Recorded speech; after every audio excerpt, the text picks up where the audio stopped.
Hi everyone, my name is Hosanna Girma.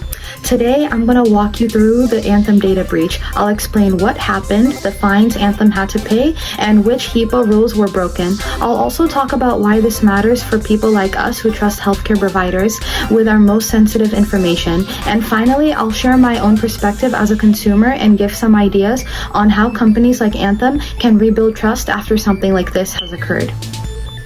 So let's start with what actually happened. The Anthem data breach occurred back in 2015, and it's considered one of the largest healthcare data breaches in the United States history.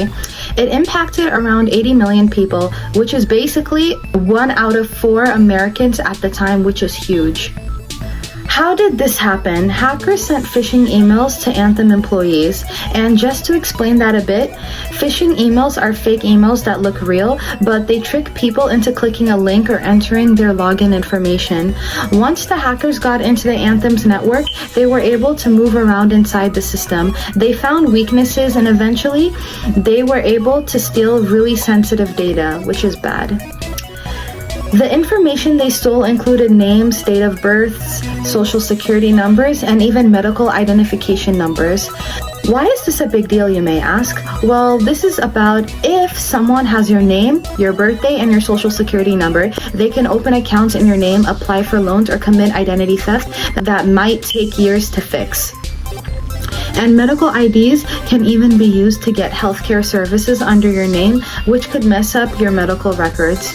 The investigation later found that Anthem's security wasn't strong enough.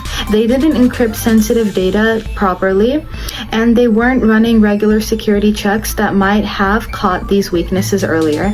After the breach, Anthem faced a lot of backlash. They ended up paying fines and said that they would improve their security by adding things like multi-factor authentication, where you need a code on your phone in addition to a password, and by doing better employee training to avoid phishing attacks. To prepare for this presentation, I used a couple of sources. One was a video from Security First Corp called "How Did the Anthem Data Breach Happen?" This gave me a clear breakdown of how the hackers got in and what the Anthem's weaknesses were. I also read an article on Pindrop called "Settlement Details and Fine Information." That one focused more on the lawsuits, the settlements, and the financial consequences. Together, these sources helped me understand both the technical side, like how the breach actually happened, and the legal side, like what Anthem had to pay and how they were held accountable. Now let's connect this to HIPAA, because that's the law that really matters here. HIPAA stands for Health Insurance Portability and Accountability Act. It sets rules to protect patient information. The 3 most important parts for this case are the privacy rule, the security rule, and the breach notification rule. The privacy rule is about protecting patients' health information and limiting how it's shared. For example, your doctor can't just give your medical history to your employer. The security rule focuses on protecting electronic health records. It requires safeguards like encryption, access controls, and regular monitoring. Basically, it's there to make sure digital information is locked down. And finally, the breach notification rule says that if a patient data is exposed, the organization has to tell the patients about it and explain what happened. At the end of the day, all these rules are designed to protect us, the patients, because our health information is extremely valuable and personal to us. So let's analyze Anthem's case. Do I think the fine Anthem got was too lenient? Yes, I do. Even though the fine was large, hundreds of millions of dollars, it's still small compared to how many people were affected and how serious the breach was. For 80 million people, the cost to Anthem almost feels like a slap on the wrist.